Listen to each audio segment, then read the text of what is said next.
Let's take a more in-depth look at the router's routing table. But before we do that, let's discuss a few items. First of all, the routing table that we're looking at is the R1 router's routing table.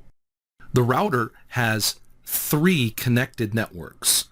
A connected network coming off of its interface here, a connected network coming off of its interface here, and a connected network that goes from here on this serial interface over to router R2. If I was to highlight the 3 connected networks, they would look like this. Here's one connected network. Here's another connected network. And here's the third connected network. So these 3 interfaces each have a network coming off of them, and these are the 3 connected networks on router R1. The 192.168.10 network, the 192.168.11 network, and the 209.165.200.224 network between R1 and R2. R1 also knows about 2 remote networks. The 2 remote networks R1 learned about from router R2. The 2 remote networks are the 10.1.1.0 network and the 10.1.2.0 network. For R1, the next hop router is R2, located at 209.165.200.226. Let's look at the R1 routing table closer now that we know about these connected networks and these remote networks. I'll put in the command show IP route to examine the routing table. Looking at the routing table, we can examine the first 2 routing entries here. We can see that both of these entries are for the remote networks 10.1.1.0 and 10.1.2.0. These are the networks here that are not connected to router R1. R1 learned about these remote networks from router R2 using the EIGRP dynamic routing protocol.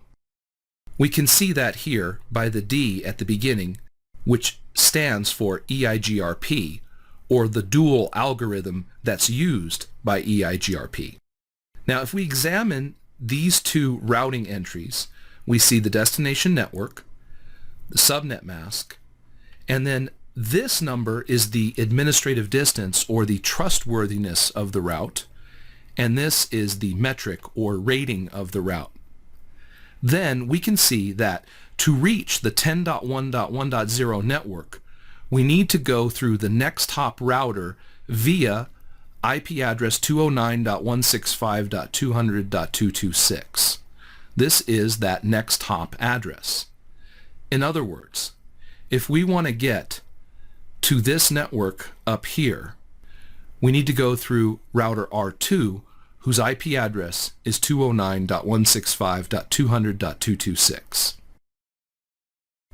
We can also see the timestamp that tells us how much time has expired since we last learned about this route. The last piece of information is the exit interface. So, to reach the 10.1.1.0 network, we need to go to the next hop router at 209.165.200.226, and we need to exit our own serial 0/0/0 interface.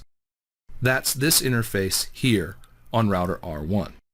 Notice that if we examine a connected network routing entry, in this case the 192.168.10.0 network, there is no next hop router IP address because it's a directly connected route exiting out of the gigabit Ethernet 0/0 interface.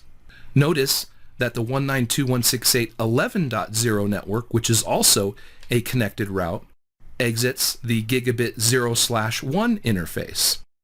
Your routing table tells you all of the currently available networks that you can reach. It's very important to be able to read and understand your routing table.